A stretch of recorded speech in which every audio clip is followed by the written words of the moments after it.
প্রিয় বন্ধুরা, প্রীতি, সালাম এবং শুভেচ্ছা নেবেন। আজ সারাদিন সামাজিক যোগাযোগ মাধ্যমে এটা নিয়ে কথা হয়েছে, তো আমি এর সাথে অ্যাডিশনাল কিছু পয়েন্ট অ্যাড করতে চাই। আপনারা অলরেডি জানেন যে অন্যতম শিশু উপদেষ্টা এবং গত বছরের জুলাই আগস্টের যে জঙ্গি আন্দোলন, সেই জঙ্গি আন্দোলনের অন্যতম নেতা ছিলেন এই আসিফ মাহমুদ, যুব ও ক্রীড়া উপদেষ্টা। গতকাল তিনি টার্কিশ এয়ারলাইন্সের একটা প্লেনে করে তুরস্ক হয়ে মরক্কো গেছেন ওআইসির একটা ইন্টারন্যাশনাল ইউথ প্রোগ্রামে অ্যাটেন্ড করার জন্য।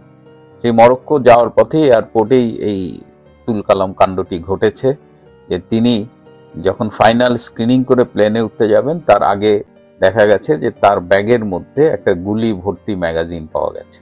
তো এটা তো যারা প্লেনে ফ্লাই করেন তারা জানেন যে গুলি বা বৈধ অস্ত্র যদি ক্যারি করতে চান তো সেটা বক্স করার একটা সিস্টেম আছে, যে এটা হার্ড বক্সের মধ্যে থাকতে হবে, অস্ত্র আলাদা, গুলি আলাদা, সেটা এয়ারলাইন্সে হ্যান্ড ওভার করতে হবে, সেটা ডিক্লিয়ার করতে হবে।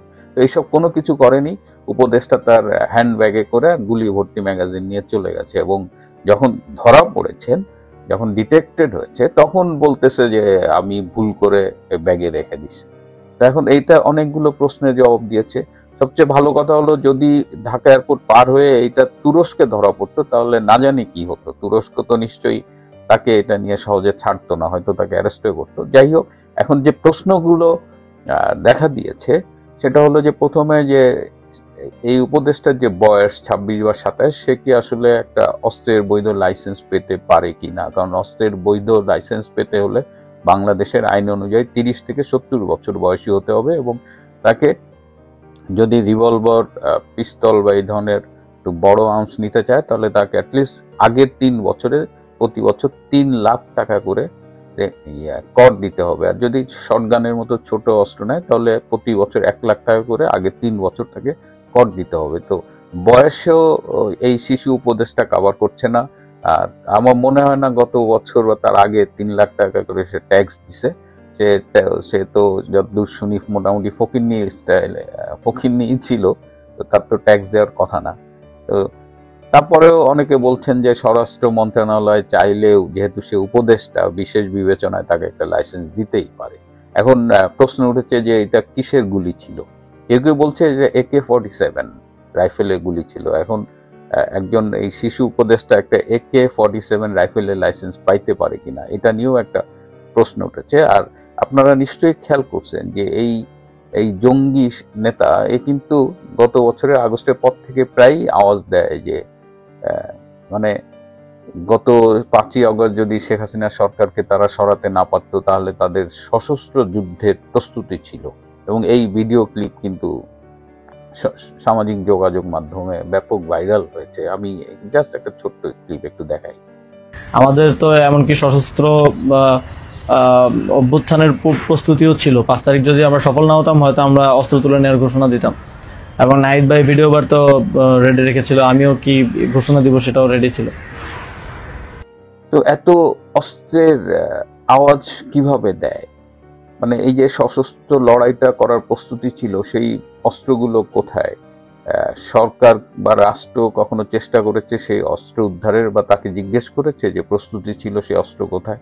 এছাড়াও আপনারা জানেন যে গত বছর অগাস্টে দেশে প্রায় 450-র বেশি পুলিশের থানা ভাঙচুর হয়েছে, সেখান থেকে অস্ত্রের লুট হয়েছে এবং অস্ত্রের লুটের পরিমাণ 4 লাখের বেশি পুলিশের অস্ত্রের লুট হয়েছে এবং 14 লাখ গোলা বারুদ লুট হয়েছে। এছাড়া গণভবনের SSF এর কাছে কিছু অত্যাধুনিক আর্মস ছিল, প্রায় 600-র মতো, সেই 600 আর্মসও কিন্তু লুট হয়েছে।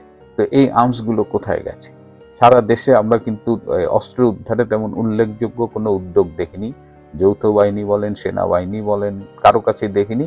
সেনাবাহিনী যে মাঝে মধ্যে টুকটাক অস্ত্র উদ্ধার করে সেটা যোগ করলে দেখা যাবে 600 থেকে 650 অস্ত্র তারা এই গত 11 মাসে উদ্ধার করেছে। তার মানে 4 লাখের বেশি অস্ত্র এখনো এই জঙ্গিদের হাতে আছে, এই যে আসিফ মাহমুদদের হাতে আছে, এবং এইটার জোরে তারা ধরাকে সরা জ্ঞান করছে। কিন্তু এই অস্ত্রগুলো কি উদ্ধার করা উচিত কিনা সেটা নিয়েও এখন কথা উঠেছে। আর তো এদিকে যেহেতু সারা দেশব্যাপী এই বিষয়টা নিয়ে আলোচনা হচ্ছে, এখন এটা নিয়ে উপদেষ্টাদের মধ্যেও আলোচনা হচ্ছে। বেশ কিছু উপদেষ্টা মনে করছেন যে এর ফলে সরকার এক ধরনের বিব্রত বোধ করছে, এবং যারা একটু সিনিয়র উপদেষ্টা রয়েছে কিংবা বিএনপি পন্থী উপদেষ্টা রয়েছে তারা মনে করেন যে এই ব্যাপারে সরকারের একটা শক্ত অবস্থান নেওয়া উচিত। আসিফ মাহমুদ ফিরে আসলে তাকে আইনের আওতায় প্রয়োজনে গ্রেপ্তার করা উচিত এবং তার লাইসেন্স দেওয়া উচিত কিনা। তিনি একটা ফেসবুকে ব্যাখ্যা দিয়েছেন যে যারা এই গত বছর জুলাই আগস্টে জঙ্গি আন্দোলন করেছেন তাদের জীবন নাকি হুমকির মুখে। অথচ উপদেষ্টা হিসেবে তিনি কিন্তু প্রোটোকল পান, তার সিকিউরিটি রাষ্ট্র নিশ্চিত করেছে, রাষ্ট্র তাকে সিকিউরিটি দিয়েছে। তো একজন উপদেষ্টা রাষ্ট্রের সিকিউরিটি পাওয়ার পরেও নিজে তিনি অস্ত্র ক্যারি করেন, এবং এটা তো এই প্রথম না, এর আগে ডোমেস্টিক এয়ারলাইন্সেও তিনি এরকম অস্ত্র সহ একবার ধরা পড়েছিলেন, কিন্তু উপদেষ্টা বলে তিনি পার পেয়ে গেছেন। এবং এবারও যখন তার গুলির ম্যাগাজিনটা পাওয়া গেল, তিনি কিন্তু তার ব্যক্তিগত কর্মকর্তাদের ডেকে এটা হ্যান্ড ওভার করে দিলেন। এটা পারা যায় না, এইভাবে যে কেউ অস্ত্র গুলি এভাবে ক্যারি করতে পারে না, কিন্তু আইনের তোয়াক্কা সে করে না। এবং সাধারণ মানুষজনও কিন্তু চাইছে যে আসিফ মাহমুদকে গ্রেপ্তার করে তাকে আইনের আওতায় এনে তার এই যে অবৈধভাবে অস্ত্র ক্যারি করা এটার ব্যবস্থা নেওয়া উচিত। তো এটা নিয়ে এখন দেখা যাক। ডক্টর ইউনূসকে অন্তত একজন উপদেষ্টা বলেছে যে তাকে গ্রেপ্তার করা উচিত, কিন্তু ডক্টর ইউনূস এই ব্যাপারে এখনো তেমন কোনো আগ্রহ দেখাননি, কারণ তিনি মনে করেন যে এইসব শিশু উপদেষ্টারা তার নিয়োগদাতা। এবং এই আসিফ মাহমুদ কিন্তু খুবই বিতর্কিত। গত 11 মাসে তার পিএস 311 কোটি টাকার চেয়ে বেশি নাকি লুটপাট করেছে, এবং তার বাবাকে নিয়েও অনেক সমালোচনা আছে। তার বাবা প্রচুর তদবির, বাণিজ্য, এসব কমিশনের এসব ব্যবসা করে বেড়াচ্ছে।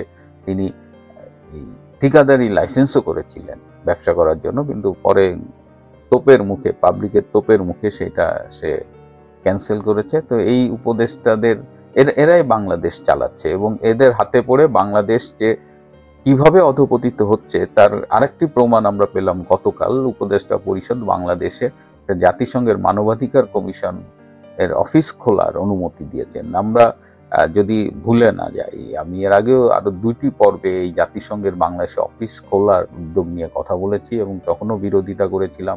সাধারণত দারিদ্র পীড়িত অঞ্চল, যুদ্ধ পীড়িত অঞ্চল, যেখানে মানবাধিকারের অবস্থা খুবই মাজুল, সেই সব দেশে জাতিসংঘের এই অফিসগুলো খোলা। এরকম সম্ভবত 18টা দেশ আছে, এই যে প্যালেস্টাইন, সিরিয়া, তারপরে বার্কিনো ফাসো, চাদ, কাম্বোডিয়া, এইসব দেশ যাদের কথা আপনারা শুনেছেন, এইসব দেশে জাতিসংঘের মানবাধিকার কমিশনের অফিস আছে। তো বাংলাদেশকে সে স্ট্যাটাসে নামিয়ে নেওয়া হলো। ওই যে বাংলাদেশে এখন আইন শৃঙ্খলাতার ললেসনেস চলতেছে, মানবাধিকার নাই, গণমাধ্যমের স্বাধীনতা নাই, এগুলো কিন্তু সব পরিকল্পিতভাবে বাংলাদেশকে একদম ধ্বংস করে ফেলা হচ্ছে।